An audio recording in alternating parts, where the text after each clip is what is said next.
سبحانك لا علم لنا إلا ما علمتنا إنك أنت العليم الحكيم وتب علينا إنك أنت التواب الرحيم ولا حول ولا قوة إلا بالله العلي العظيم رب اشرح لي صدري ويسر لي أمري واحلل عقدة من لساني يفقه قولي أما بعد.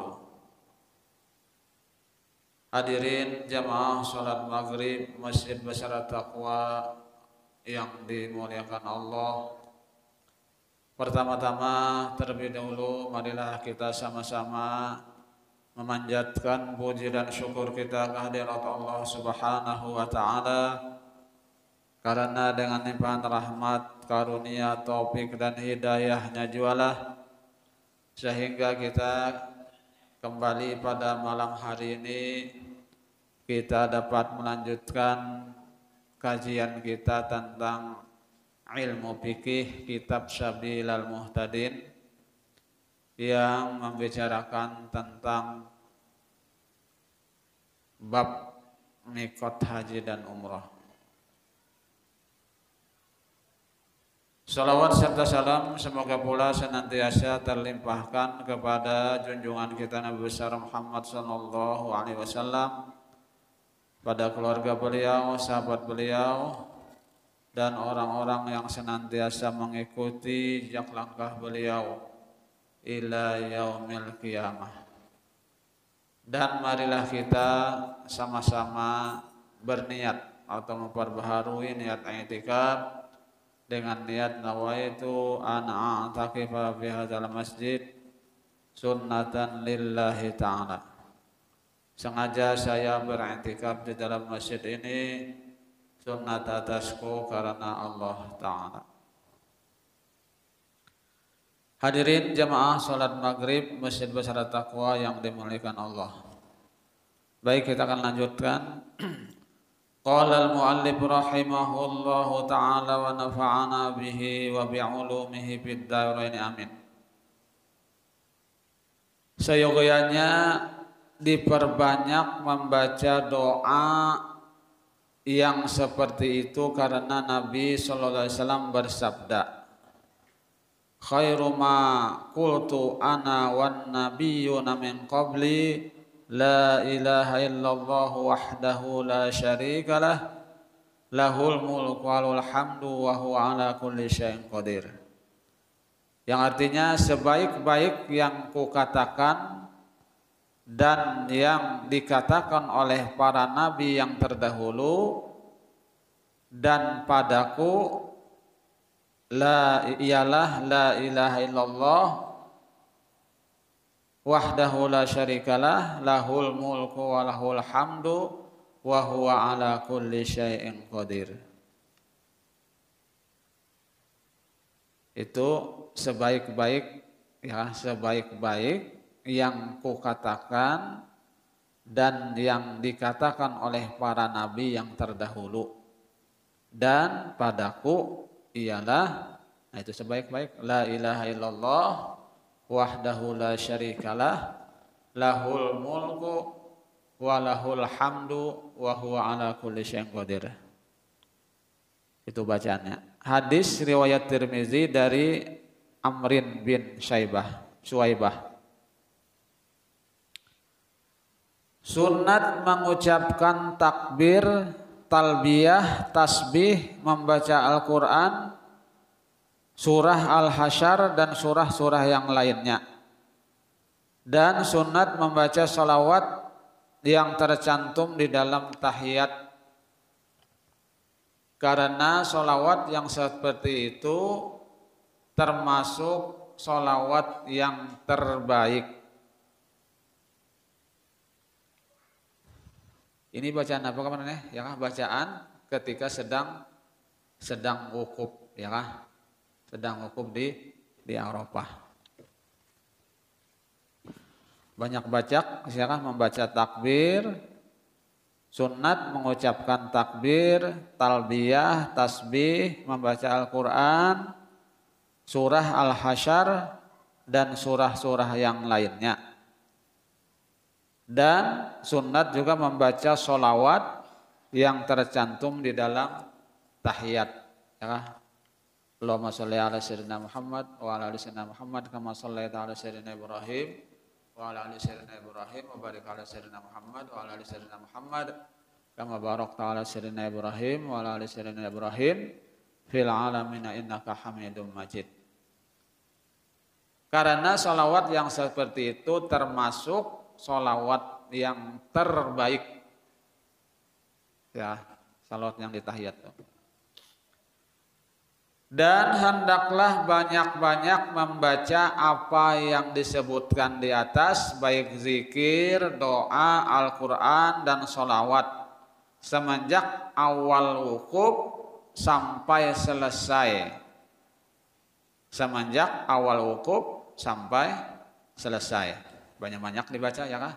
Baca Quran, baca takbir, tahlil, tasbih, baca sholawat. Pokoknya apa aja yang dibaca ketika kita sedang wukuf di padang Arafah.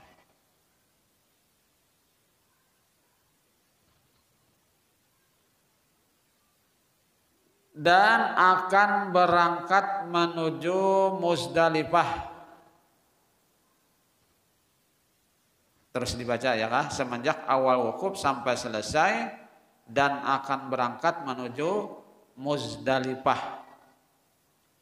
Karena Nabi sallallahu alaihi wasallam bersabda, afdhalud du'a'u yaumi Arafatin. Artinya sebaik-baik doa adalah doa pada hari Arafah, tanggal 9 Zulhijjah. Hadis riwayat Tirmizi dari Amrin bin Syuaibah. Sunat merasa sedih dan menangis sambil membaca yang disebutkan di atas dengan rasa tawadu, tadarru, dan penuh khusyuk. Ya kah? Membaca apa aja kah? Baca tahlil, ya kah? Baca takbir, talbiyah, tasbih, baca Quran, baca salawat, itu merasa sedih sambil dan menangis, ya kah? Sambil menangis.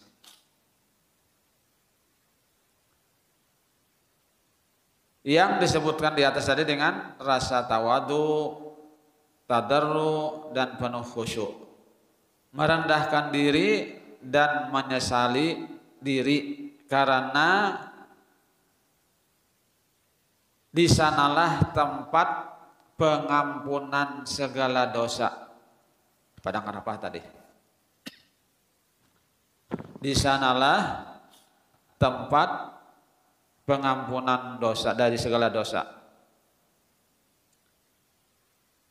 Karena bagaimana perasaan pada saat itu di tempat pertemuan seluruh makhluk di dunia ini, dan di antara yang berkumpul di situ beberapa wali, ya, dan khawas yang tidak dapat dihitung melainkan Allah saja yang tahu jumlahnya. Artinya tempat berkumpul seluruh dunia, ya kan, manusia berkumpul di padang Arafah. Nah, tentu saja di situ banyak terkumpul para wali, ya kan, orang-orang soleh, nah, terkumpulan di situ semua. Doa yang dibaca hendaklah diulang 3 kali dengan tahmid, tamjid, tasbih, dan tahlil serta sholawat, dan disudahi dengan doa yang diterangkan di atas yang diiringi dengan ucapan amin, dan mengangkat tangan dan jangan mengangkat tangan melampaui kepala.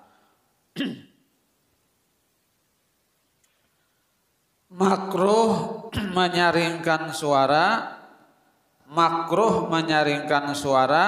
dan makruh berlebihan dalam mempergunakan sajak dalam berdoa. makruh menyaringkan suara, dan makruh berlebihan dalam mempergunakan sajak dalam berdoa. Sunnat wukuf menghadap kiblat ketika berdoa atau membaca bacaan lainnya. Sunnat bagi yang berhadas, baik hadas besar maupun hadas kecil, membersihkan dirinya dan juga membersihkan diri dari najis dan menutup aurat agar tampaknya beribadah lebih sempurna.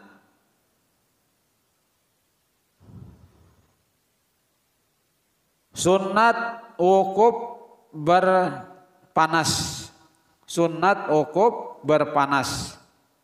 Karena tidak ada hadis yang menerangkan Nabi sallallahu alaihi wasallam wukuf di Arafah bernaung, terkecuali karena adanya uzur yang mungkin menimbulkan mudarat atau menyebabkan terganggu berdoa dan mengurangi kekhusyukan, mengurangi kesungguhan membaca zikir disebabkan panas. Maka dalam keadaan ini hendaklah bernaung. Nah, jadi sunat ujar ketika wukuf itu bab panas, artinya karena matahari, amunnya kawa, amunnya sanggup, amun kada memudorotkan, amunnya kada kawa banaung, ya kan? Panas luar biasa ya. Kalau di Makkah yang sungsung jam 7 jam 8 kan panas-panas sudah, apalagi yang tengah hari, ya kan? Yang mampu aja.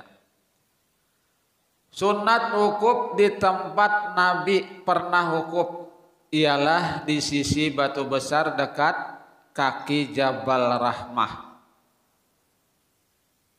Ya kan? Sunat wukuf di tempat Nabi pernah wukuf ialah di sisi batu besar dekat kaki Jabal Rahmah yang terletak di tengah padang Arafah. Namun ini hanya sunat bagi lelaki saja. Sedang perempuan dan banci yang lebih baik wukuf di tepi padang Arafah, di tepi padang Arafah. Tetapi kalau terdapat kesulitan karena jauh dari keluarga atau dari orang banyak, tidaklah disunatkan yang seperti itu. Sunat menjamak sholat zuhur dengan asar dengan jamak takdim. Sunat menjamak sholat zuhur dengan sholat asar dengan jamak takdim. Artinya jamak takdim waktunya di zuhur. Di Masjid Ibrahim pada awal waktu wukuf, ya, pada awal waktu wukuf. Karena mengikuti praktek Nabi Shallallahu Alaihi Wasallam. Jadi sholat kita, sholat zuhur dan asar dijamak, ya kan, digabung. Karena mengikuti praktek dari Nabi Shallallahu Alaihi Wasallam.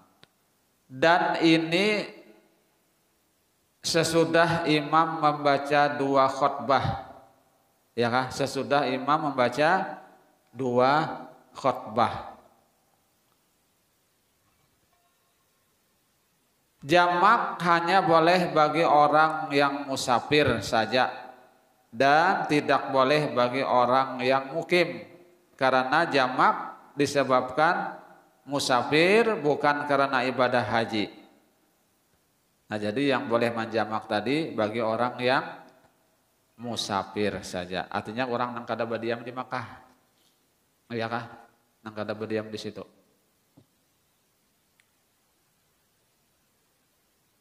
Sunat menunda sholat maghrib ke waktu isya bagi orang yang musafir agar dapat dijamak keduanya di Muzdalifah. Sunat menunda sholat maghrib ke waktu isya bagi orang yang musafir agar dapat dijamak keduanya di Muzdalifah. Dan diperbolehkan menunda selama belum habis waktu ikhtiar bagi sholat isya. Dan jika habis waktunya, maka sunat mengerjakan sholat itu pada waktunya masing-masing. Dan orang yang bukan musafir tidak boleh menunda sholatnya. Jadi yang boleh hanya bagi orang yang musafir. Kemudian pasal berikutnya, pasal yang ketujuh, bercukur atau tahallul ya kita ya. Dalam uraian yang terdahulu telah diutarakan bahwa bercukur termasuk salah satu rukun haji dan umroh, maka tidaklah dianggap telah bertahallul terkecuali dengan bercukur. Bercukur hanya bagi orang yang mempunyai rambut. Sekurangnya cukur itu menghilangkan 3 helai rambut kepala, ya kah?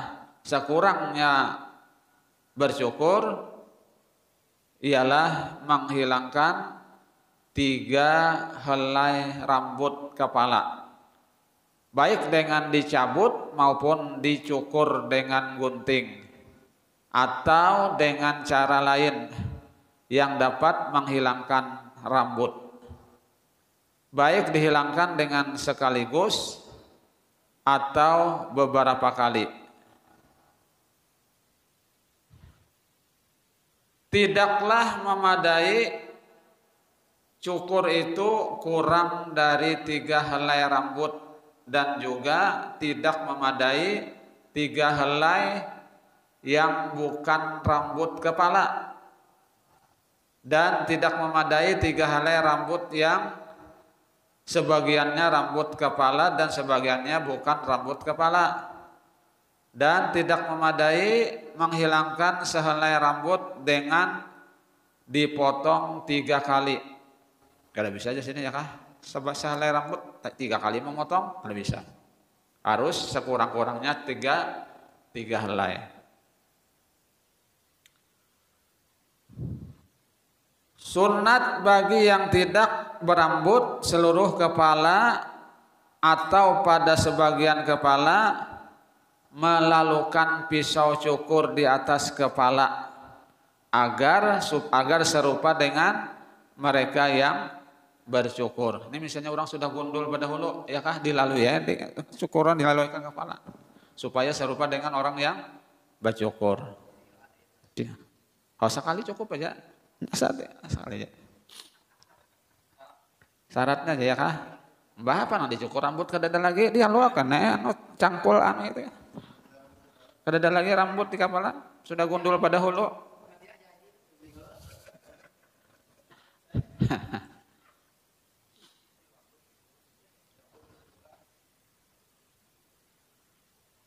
Sunat memotong sedikit kumis dan jenggot yang baru tumbuh sesudah masuk waktu bercukur, ya kah? Karena tidak diperintahkan menghilangkan semuanya. Tadi sedikit ya. Karena wajib bercukur rambut tercakup dalam perintah ihram.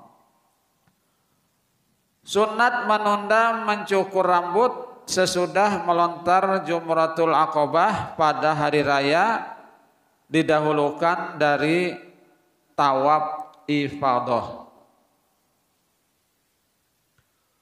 Sunat mencukur rambut dari sebelah kanan, ya sebelah kanan, dari sebelah kanan kepala, dan sunat bagi yang dicukur menghadap kiblat, serta sunat mengucapkan takbir sesudah mencukur. Jadi mencukurnya itu menghadap ke arah kiblat.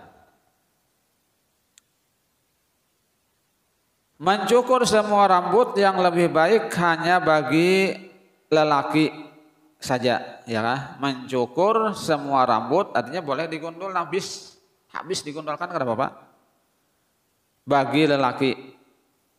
Sedang wanita dan banci yang terabdol bergunting saja karena Nabi SAW bersabda, laisa 'alan nisa halakun innama 'alaihinna taksir. Artinya tidak wajib bagi wanita bercukur, hanya wajib bagi mereka bergunting. Artinya bercukur itu cukur habis ya kah? Gundul. Hadis riwayat Abu Daud dan Darami dari Ibnu Abbas. Makruh bagi wanita bercukur, bahkan haram bercukur kalau tidak mendapat izin lebih dahulu dari suami atau dari tuannya. Karena dengan bercukur akan mengurangi kecantikan atau mengurangi nilai. Habis ya. Kemudian pasal berikutnya, pasal yang ke-8, wajib haji. Wajib haji itu 6 perkara. Pertama, bermalam di Muzdalifah. Itu wajib haji. Sesudah tengah malam hari raya haji. Dan sesudah dianggap bermalam, yakni berhenti sebentar sekalipun hanya sekedar lalu saja. Dan sudah dianggap bermalam, ya kan? Sudah dianggap bermalam, yakni berhenti sebentar sekalipun hanya sekedar lalu saja atau lewat saja di Muzdalifah, yang dikiaskan dengan wukuf di Arafah. Sekedar lewat saja, asal lewatnya tengah malam. Sebagian ulama berkata bermalam di Muzdalifah salah satu rukun haji. Maka berdasarkan kaul yang dhaif ini tidak sah haji kalau tidak bermalam di Muzdalifah. Jadi ada sebagian ulama mengatakan ya kah, bermalam di Muzdalifah itu adalah salah satu dari rukun haji. Kalau di sini hanya wajib haji.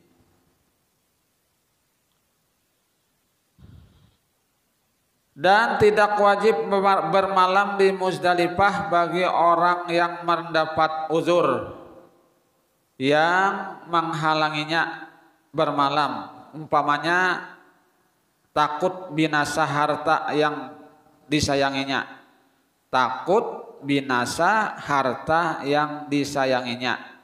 Atau karena sibuk mengejar waktu wukuf di Arafah, atau karena sibuk dengan tawaf ifadah.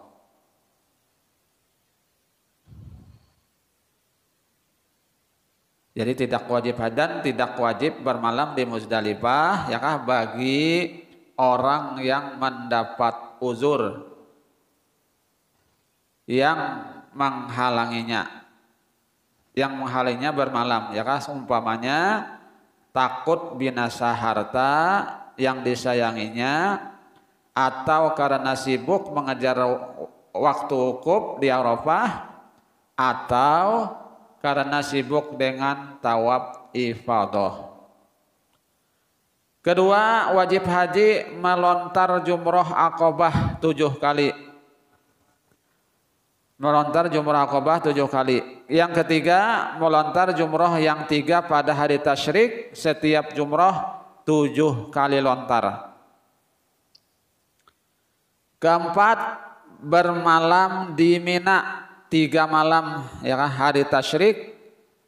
3 malam hari tasyrik kalau tidak ingin kembali ke Makkah pada hari kedua dari hari tasyrik tadi. Tidaklah wajib bermalam di Mina dan melontar semua jumroh bagi siapa yang terdapat uzur yang menghalanginya melontar, umpamanya takut binasa harta yang dihormatinya oleh syara.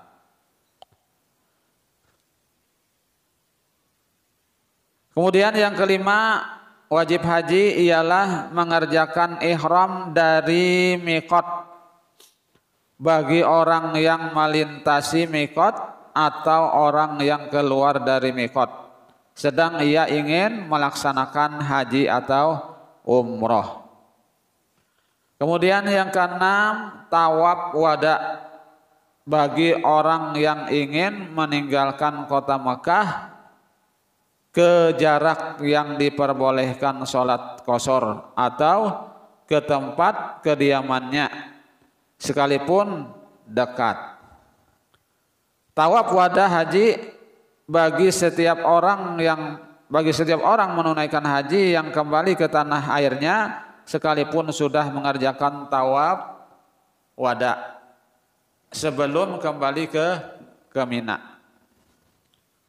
Wajib membayar dam bagi yang meninggalkan tawaf wada, tetapi terlepas dari dam kalau ia kembali lagi ke Makkah sebelum sampai ke tempat kediamannya atau sebelum sampai ke jarak yang diperbolehkan mengerjakan mengqasharkan atau mengqashar sholatnya. Boleh bagi perempuan yang haid atau nifas kembali ke negerinya tanpa melaksanakan tawaf wada, dan tidak wajib kembali apabila telah suci dari haid dan nifas sesudah melewati jarak yang boleh mengerjakan atau mengqashar sholat. Nah, ini salah spesial dulu yang dapat ulun sampaikan. Mudah-mudahan sedikit banyak ada manfaatnya dan mudah-mudahan Allah SWT mengampuni segala dosa-dosa kita, dosa kedua orang tua kita, dosa guru-guru kita, dan tetangga kaum muslimin dan muslimat. Dan mudah-mudahan Allah SWT mengabulkan hajat kita, baik hajat dunia dan hajat akhirat. Dan mudah-mudahan Allah SWT mematikan kita dalam keadaan husnul khatimah, husnul khatimah, husnul khatimah. Amin, amin, ya rabbal alamin. Demikian yang kami sampaikan. Mohon maaf apabila ada kekurangan dan kekeliruan. Wabillahi taufiq wal hidayah. Wassalamualaikum warahmatullahi wabarakatuh.